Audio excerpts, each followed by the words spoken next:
The Isle of Armor DLC is just a few days away, which means time is running out for you to make one of the biggest decisions ever in Pokemon.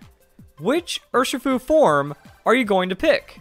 Will you choose the single strike style, or are you going to go for the rapid strike style? Now, with the most recent Pokemon Sword and Shield DLC trailer and news, the decision has become just a little easier because now we actually know what Urshifu does. We get to see the signature moves, the new ability, as well as what the G-Max moves do, so it's going to help us out. Also, we're going to take a competitive dive into what's going on with Urshifu's stats, typing, and other things, so if you end up enjoying the video or if it helped you out in any way, don't forget to leave a like, share this video with your friends on social media, and comment down below. The biggest thing I want to hear from you guys is which form you want to pick at the beginning of this video, and if it changes by the end of the video, because for some reason, I feel like the gut reaction from watching the trailers, from seeing the update, is everyone wants to go with a single strike style. Maybe it's cool to be One Punch Man, maybe because Fighting Dark just sounds like a much stronger typing, or maybe it's also just kind of like the feel of the Pokemon. Is combo-based, maybe slightly more frail Pokemon going to work in the meta that we've seen with Pokemon Sword and Shield, or do you just want to nuke everything? But is that actually how these Pokemon are going to play? Well, let's find out. So the biggest thing to talk about are the typings, but we've known about these, so let's just go into the new ability first, as well the moves, and then we can brush up on if there's actually any good decisions here. So, exclusive moves that only the legendary Pokemon Urshifu can learn. It seems that Urshifu has two forms, single strike style and rapid strike style, and it appears that each form can learn different moves and G-Max moves. So now we go into single strike style, Wicked Blow, an Urshifu that has followed the path of darkness. That's pretty intense, but it also kind of shows, like, you know, you do go to the Tower of Waters, do you go to the Tower of Darkness, go to Tower of Darkness, here's your Urshifu. It can unleash a single severe blow. This move will always result in a critical hit, allowing Urshifu to attack while ignoring this target's stat changes. I mean, it already sounds super overtuned. It's like, oh, you can't just stall out and hard tank this Pokemon by using Iron Defense or getting some kind of other defensive boost. It just doesn't care, and it's going to blow you up. Now, we don't know the base power of this move, and that's going to be a really big thing. Now, is this going to kind of hold to the 100 base power that we see for some signature moves? Is it going to rival Close Combat and then go over 100 base power and actually just be a dedicated nuke? Now, I feel like to balance this, Urshifu would have to be kind of slow, but still, if it can take a hit and then KO and then have legendary stats to maybe take another hit, things are going to get a little wild, but always resulting in a critical hit, that's something. But that also feels like maybe it has to dial back the base power. Because like I said, like initially you're going to think, oh, it's going to have a high, you know, like 100 legendary base power. But you can't get away with that when you're already getting 50% bonus damage. And that brings us to moves that already exist in Pokemon that always result in a critical hit. So we have Frost Breath and we also have Storm Throw. Now both these moves have a 60 base power, so that means you effectively have an Ice Beam that always crits, because you go 16 to 90, 90 Ice Beam, etc., and then Stab and other fun stuff like that. So I mean, the damage is pretty respectable, but there's also that hard cap, that since you're always critting, you're not going to get that lucky crit to end the game and then give you some extra damage on top of it. However, 60 sounds way too low, and I feel like 80 is probably the better number, because you hit 80, that gets you into 120, that's close combat range, that's Brave Bird, that's generally where we see all of these like big signature typing kind of nuke moves that come into play, so it'll be more powerful than those average kind of moves, and again, it caps the damage. That's still a lot, and if Urshifu has a crazy high attack stat, then maybe just like Choice Band run into that and you still find one-shots, and then you're living the Urshifu dream. So we're going to have to kind of keep an eye on this as we get into the stats, or is Game Freak actually going to be that ridiculous and just make it 90 base power, 100 base power? I mean, V-Create exists, some of these other weird things that we see in Pokemon exist, so it's going to come down to the base power when you choose this Urshifu form, but let's keep on going. So, we have Urshifu's signature move, Surging Strikes for Rapid Strike Style. This flowing 3-hit combo always results in critical hits, allowing Urshifu to attack while ignoring the target's stat changes.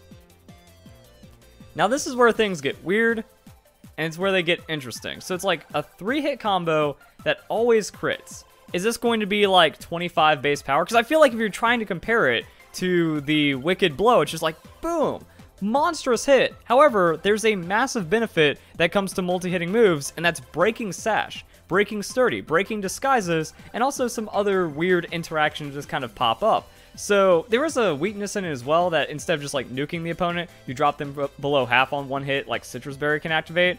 So there's weakness, but I think there's a much bigger strength in being able to break disguise, break focus sash, and stuff like that. But I feel like it's going to have to be weaker, or else it kind of takes away from single strike style just trying to like do this insane amount of damage. So this is going to be like 90 base power, and is this going to be like 325 base power hits? To where if you can still find the secure on a Pokemon like Mimikyu, then it's just fine. And is that what Game Freak is going to be balancing around? Because Game Freak has been making a lot of competitive changes to try to focus towards some Pokemon that are just too popular in the meta. We saw Talonflame get taken down, we saw Kangaskhan get taken down, we saw just the way that they handled National Dex in Generation 8, and they also nerfed the Disguise ability, but Mimikyu's still everywhere. So is this Pokemon actually going to try to exist to be like, hey, has just enough damage to break the Disguise, hit Mimikyu 2 other times, and then find a KO on like an Adamant Life Orb or something? Or is it just kind of like about the 3-hit combo that, you know, will this combo-based Pokemon find success at less damage, maybe because it's faster or something? But it doesn't seem like they're going to put as much power into it, so that's kind of weird and interesting. We're going to have to see the base powers. My prediction, man, do I really want to say 100 base power just for like the most insanity we've ever seen in Pokemon for power creep? Is Game Freak trying to make this like the ultimate legendary Pokemon power fantasy? But I feel like it's pretty safe to say 25 each hit for this one, and then however much power they want to add on top of the single strike style, that's what we're going to get. And then Unseen Fist. So Unseen Fist, a lot of prediction, a lot of weirdness. We've known the ability name since this Pokemon was announced, but we are just now getting the details behind it. Unseen Fist is a new ability introduced with this expansion that only Single Strike and Rapid Strike Urshifu can have. This ability lets Pokemon deal damage when it attacks with moves that make direct contact, even if the target defends itself with Protect. So as long as you're using Contact move, which I'm pretty sure the fighting type Pokemon is almost always going to be making, except for like Earthquake and Stone Edge or Rock Slide. But I mean, if we're looking at signature moves, they're going to be making contact. So you actually get to break Protect and then crit and do those kind of insanities. And I feel like this is just going to be way too strong in doubles. And that's what kind of brings me to the stats of this Pokemon. Are we looking at a usable legendary Pokemon, or are we looking at a restricted legendary Pokemon? And if it's a restricted legendary Pokemon, that means we're playing with a 680 base stat total. However, if it's a usable legendary, that's still 570. Or is Game Freak once again going to pull some shenanigans? Is this going to be a 600 base stat total Pokemon? Game Freak just going to, like, say, screw the rules, let's let Urshifu be ridiculous, or is it still going to be banned? We're going to have to wait and see how this plays out, like when the Olive Armor drops and we get this actual Pokemon. But I mean, like, this thing could immediately just take over competitive doubles, because now the opponent loses a lot of autonomy. They're getting crit, so their defensive setups don't matter. They're being threatened by an insane amount of damage, so I mean, just hard supporting the Urshifu could be a massive strategy in its own, and then being able to hit through Protect, well, Protect is one of the big things about Pokemon, and, I mean, lets it deal damage when it attacks and moves that make contact. Is this also going to have, like, some stalwart shenanigan weirdness that's going on, where it's like, oh, even Ally Switch isn't going to redirect the hits? As long as it's making contact, it's going to land. You know, even if the target defends itself like Protect. It sounds like a condition like this doesn't only break through Protect, it makes the contact moves land. Is Game Freak going to get that wacky with it? And then, yeah, that just makes Urshifu sound super safe and super powerful and like one of the most picked Pokemon ever. Will it be as predominant in singles? Probably not. Is this Pokemon built to make VGC nutty? Maybe, if it's usable. So that's where we get into some of these stats shenanigans with this. Is this going to be effectively, you know, Rapid Strike style? Are we going to see a high-speed Pokemon still with a high attack stat, and then it's going to have like over 100 base power after the crit comes into play, then stab, then potential choice items, and then you're just looking at like wrecking a lot of other Pokemon? That could get wild. Now, I think a really interesting Pokemon to look at in this case is Silvally, because Silvally is a legendary Pokemon that has a direct pre-evolution, and it ties into the story of a main series Pokemon game, but this is kind of the stats that we're playing with. Also, it does have that, you know, 970 base stat total, legendary, usable shenanigans that we see, so it's like, whatever points you take away from here are going to go elsewhere, And I think that's going to be like the biggest point of decision about Urshifu. Maybe the move, like if this is just way too overwhelming towards like, yeah, it's just the best pick ever, then you're going to be fine. But I mean, being able to combo through a Protect and then also like crush a Sash through it just sounds absolutely nasty. So there is a lot of weird stuff that could go on right here. I don't think this Pokemon is strong enough to create like an Anger Point, or not strong enough. This Pokemon is too strong to create an Anger Point combo. So it's just going to be about raw strength and then just like wrecking opponents on that. But it's going to come down to the stats. Now, is Game Freak trying to do something weird here that these Pokemon are going to have like the exact same stats, pretty much the exact same base power or utility based on these moves? It's just going to come down to personal preference. Do you want to have that power fantasy of just one punch? Or do you want to have that more, you know, martial arts, flow style, comboing nature behind it? And then it's also which design you like more. And Game Freak's like, this is effectively going to be the same Pokemon. Or are there going to be some competitive splits here to where your decisions actually have some kind of impact? And that's why I'm going to go back here. It's kind of compare some like the weird Pokemon that we've seen in the past, like Azelf, who remembers Lake Spirits. I mean, Azelf has like really compelling stats. Game Freak can put a 115 speed, 125 attack on a legendary Pokemon. Now, if we take away from the special attacks, there's like no reason for Urshifu to have any special attack, and we like split up, you know, 40 points here, drop down to 80, and then it's like 75. I feel like Urshifu is going to be a lot thicker than just 75 hit points when you look at the bulk on this dude. So, I mean, like, what do we got? We got 95 hit points, 80 defense, 80 special defense, 115, 125. Might actually have like a higher attack than even that.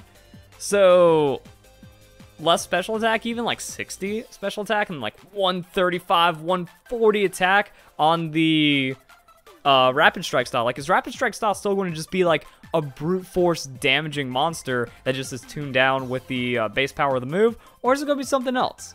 So I mean, is actually just going to be like speedy, outspeed, start punching up things, maybe find some KOs on more frail Pokemon, but then you just have to kind of rely on the single strike style. But this is also where things get weird, because when we talk about legendary Pokemon, you're also talking about changing the order that the stats happen. So we have, you know, all 70 hit points, which means we're probably looking at consistent 90-ish, 95 hit points for the Urshifu. Maybe 85, then it's going to be more like defense, offensive based. But then, like, yeah, we have like a 130 here, 130, 130, 130. So the highest stat might just be swapped, you know, maybe it's Rapid Strike style is going to be like the 130 speed and then the 110 attack, and then, well, actually no, can't even mix it that much, because I'm like, yeah, I feel like the one punch Urshifu should be a lot slower. So I mean, the stat mashup is going to be all over the place, unless it is just kind of like maybe 80s, 90s on defense, like 95, 90, 90, just for like some kind of beefier boy with like a higher attack and then a much lower speed, like maybe 80 speed, 90 speed, 95 speed. Who even knows when we're talking about legendaries? I mean, like, we look at Tapu Lele, 130 special attack, 95 speed, 115 special defense. So I mean, take off some of that special defense, put it defense hit points, and we're looking at something that could represent the single strike style Urshifu, and then the multi-strike or the rapid strike could be closer to Tapu Koko, and then just have other stuff following up right there. And the more I look at these Pokemon, the more similar I feel they are going to be. Like, if you look at the designs, it's pretty much identical. This little bit of hair is flapped down. This little thing of design is flapped down as opposed to flapped up. We have the same, like, you just look at it, it's like it's all the same design elements, just slightly tweaked in some kind of way. And then the Pokemon has the same height and weight. So as much as you're going to think like, oh, the Flow Pokemon is maybe the more vulnerable sweeper type Pokemon, therefore lower defenses, high speed, lower attack, and then the Bruiser Pokemon is going to be higher defenses, lower speed, and higher attack.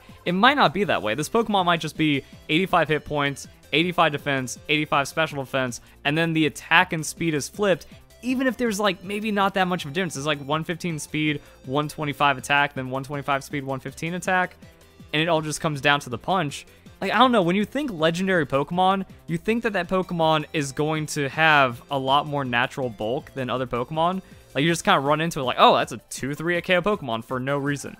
And at the same time, they're both fighters. They both need to be able to take a hit, and they've got that just natural bulk to them from just being a built Pokemon.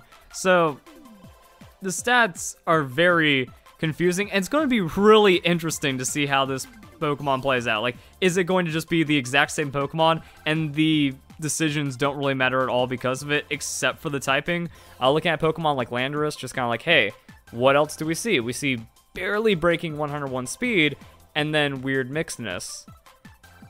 So I don't think we get to play around with that mixed as much, but it just kind of shows, like, look at these stats. 89, 90, 80, and then everything else is over 100. When we're dealing with that 570, anything is possible, and it's wild. Or maybe these Pokemon just have the same stats, and Game Freak is making about cosmetics and feel.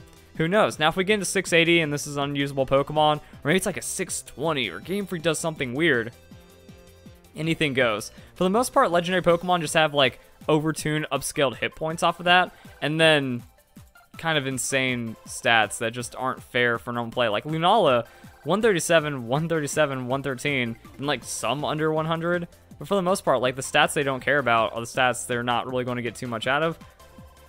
This is where it kind of becomes a mess, but it's also what I'm talking about. It's like, okay, your biggest thing is to just kind of like choose based off of stats, if that's what you really want to care about, which means we have to wait until the game comes out. And depending on, like, if you just want to run into it, then maybe we should look at the typing. So, like, that's going to be it. Do you want to just immediately go into the game, go on your gut feeling, and then play with the Urshifu that you like based on appearance, moveset, and typing? Or do you want to see, like, if we get a data mine, if that first person beat the game in, like, 4 hours, figures out what the Urshifu does, and then you ride off of that? That's maybe something to keep an eye on. So, subscribe to this channel, see what I come up with, see where this Pokemon goes at that point, but then we can look at the typing. So typing is going to be pretty big in competitive viability with what looks to be nearly identical Pokemon. Like, both signature move crit and break through the protect. And if we go into the G-Max move, same thing. Dark type moves will become one blow, water type moves become rapid flow. One blow, rapid flow can deal damage, even target defends itself with max guard. So even more autonomy removal, just kind of making this Pokemon really good for Dynamaxing, and it just means that, you know, if we have the one punch Urshifu that's already kind of tanky, I mean, just give it like a Tailwind. Just, I was about to say Airstream, but you can't really do that, so it's like Tailwind and then Dynamax instantly, and no matter what your opponent does on that first turn, you're going to be destroying them. Now, I don't know what happens with the defense itself by Max Guard and Protect, because like Protect, well, G-Max moves and Max moves already hit through that. It's like full damage through Protect on a Max move, you're dead. And is Max Guard still gonna be like full damage or half damage on ridiculous potential base power? Since, like, yeah, we already know that the one punch is gonna be big. It doesn't always crit, but it looks like Game Freak just wants these Pokemon to be commanding and pretty hard to tank out. So with that, now we can finally talk about the typing. So, Fighting Water, Fighting Dark. Fighting Dark, looking good initially. We only have a weakness to Fighting, we got weakness to Flying. We get that Psychic immunity because of Dark. Couple of resistances. Oh, it's dead. Pokemon is not going to do super well. So, I'm really against 4 times weaknesses because, like, the insta hard amount of counterplay that Pokemon faces is pretty challenging.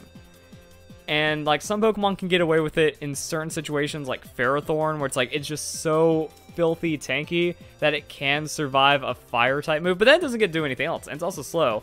So, if you get outsped on the Urshifu by a Fairy-type attack, you're going to get absolutely demolished. And, like, there's Pokemon like Togekiss in the game, so a Dazzling Gleam is just going to tag you on the side, and then you're gone. So you don't really get to do much, unless, like, you Dynamax, but you have a Dark-type move. So, like, yeah, that's another thing, like, Dark into Fairy is extra bad, 4 times bad, very bad. Now, Water shows us a lot more weaknesses. So we have 1, 2, 3, 4. We're just kind of going on, like, stacked weaknesses, plus an immunity. So, like, I think defensive score of this Pokemon is pretty low. And then we go into the Fighting Water. We have decent amount of resistances, but 5 weaknesses. Electric, Grass, happens with Water. Flying, Psychic, happens with Fighting. Fairy, that's Fighting. But it's also going to be on the more frail one, which I think is kind of a good thing. Because, like, if this Pokemon is faster, this Pokemon does have enough damage to scare off a lot of Pokemon, and then coverage as well. You run a Life Orb on this, so you can either stab, triple crit, and then KO a Mimikyu, maybe, or you can also just kind of like have other coverage to deal with some of the Pokemon that are threatening you, depending on what this Pokemon gets access to. The fighting, that seems pretty free. Maybe a finishing superpower, even though it'll make you weaker in the long run. Maybe some kind of extra coverage. Brick Break's going to be pretty good with how people set up and how those Pokemon work. But crits always go through Light Screen Reflect, so maybe not Brick Break. Maybe it gets the Storm Throw just because of memes. So we got that, but it seems a lot more usable. Like, if you're outspeeding the opponent and you're taking a super effective hit as a Frail Sweeper, it's probably not going to go good for you anyways. But even if you're Urshifu, like, fighting Dark, like, you're going to survive a fighting move. You're going to survive a flying move. That's how this Pokemon's going to work. You're not going to survive a Fairy-type move. However, you are going to blow things up. Now, unlike Mega Slowbro, we're not in uncharted territory when it comes to typing because of Pokemon like Pangoro. Now, Pangoro has a 495 base stat total, so it's really hard to predict how Pangoro's stats are going to translate into Urshifu's stats, since we have so many extra points to play with, and we don't really know where this Pokemon is going to lean. However, it just feels like Pangoro is completely invalidated pretty much forever now if Urshifu is actually a usable legendary Pokemon. So that's going to be something to keep an eye on. Also, I was just thinking, like, with Urshifu, and this effectively being, like, the third version of the game, is it not going to be usable? It's just going to be, like, a 680 or, like, a mid-600 base stat total Pokemon that's so absolutely ridiculous, the decision doesn't matter because you're not going to be able to use it in most competitive play anyways, and it's one of those things, like, no one likes playing against legendaries for the most part, so this Pokemon isn't even going to be, like, a for fun Pokemon.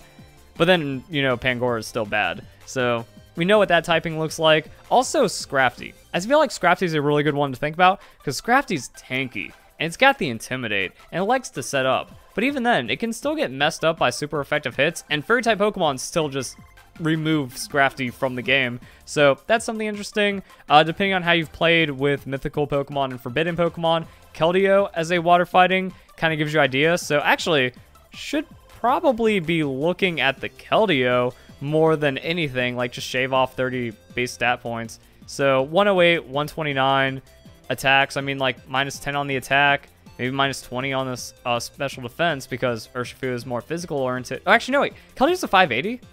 Oh, that's weird. Because I was thinking like mythical Pokemon, so it's going to get 600. So, I mean, shave off 10 somewhere from here, and we're looking at Rapid Strike style potentially. So, 62 attack, 91 hit points, 9 defense, 9 special defense, 91 hit points, 9 defense, 80 special defense, still 129 attack. Your results may vary here. And that could be Rapid Strike style and then just a physical version of Keldeo. So that can maybe give you an idea as to what's going on over here. But it's not also just Keldeo and other unusable Pokemon. Poliwrath. Now, much like Pangoro, the stats are low. This Pokemon never really got too much usage, so we don't really have an idea as to what's going on. 5'10", still doesn't really have too much going for it, but we've seen, again, this typing before. So if you've ever used Poliwrath, if you've ever gone up against Poliwrath, you might have an idea of how easy it is to hit. I mean, that's some dank resistances, to be honest. Like, I really wanted to make a video more conclusive than that, but it was such a weird move for Game Freak to make these Pokemon nearly identical. And like I said, I'm wondering if that's actually supposed to be intentional. That Game Freak doesn't want to make this Isle of Armor, they don't want to make this expansion pass, and then have it to where one Pokemon is a 99% pick over the other, or even like a 70-30. And, you know, I feel like they really want to bring balance with two really well thought out, really well designed Pokemon to a degree, but they're still splitting it to kind of keep with that version feel, but it's not version exclusive. You can pick whichever one you want. So you get the DLC, you get the new Pokemon game, and then you have the freedom, and hopefully Game Freak is like make it to where that freedom doesn't really feel like it bites you too much. I think like with the testing, like I said, there's both.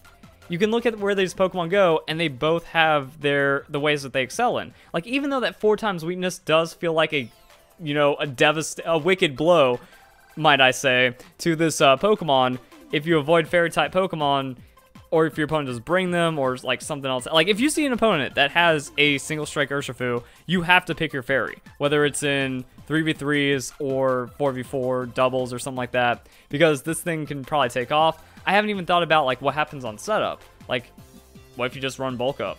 And then you bulk this thing up, and then it gets even more one-shot potential, and it can become unstoppable, depending on the speed and depending on other weird things going on in the game. Is it going to get, like, Iron Head, and that's going to be enough to take out some Fairy types?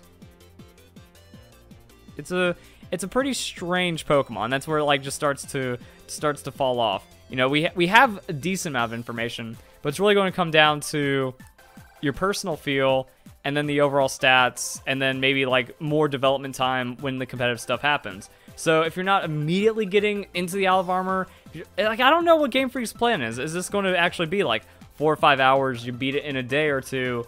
Is there a little extra to it? But I mean, I actually don't mind. Like, I don't care for my story inside of Pokemon games. I'm more interested in, like, the post-game and the competitive and all the other features. The Isle of Armor with the new items, new mechanics, new Pokemon to catch, new raid battles and stuff, you know, that seems like a big pull. So I think you're just going to, like, go into this however you're feeling in the game, and then you make use of the Urshifu that you get, and hopefully that turns out to be the right decision. Maybe that's why it's so strong. Or maybe it turns out that the stats on one of these Pokemon are just too good, or that the 4x weakness is something that you just can't get over. Who knows? So, you're going to find some just tech wins, or is this thing just going to literally one-shot everything in the meta, and then the game ends anyways? So, if you guys enjoyed the video, hope you all have a nice day. Thank you very much for watching.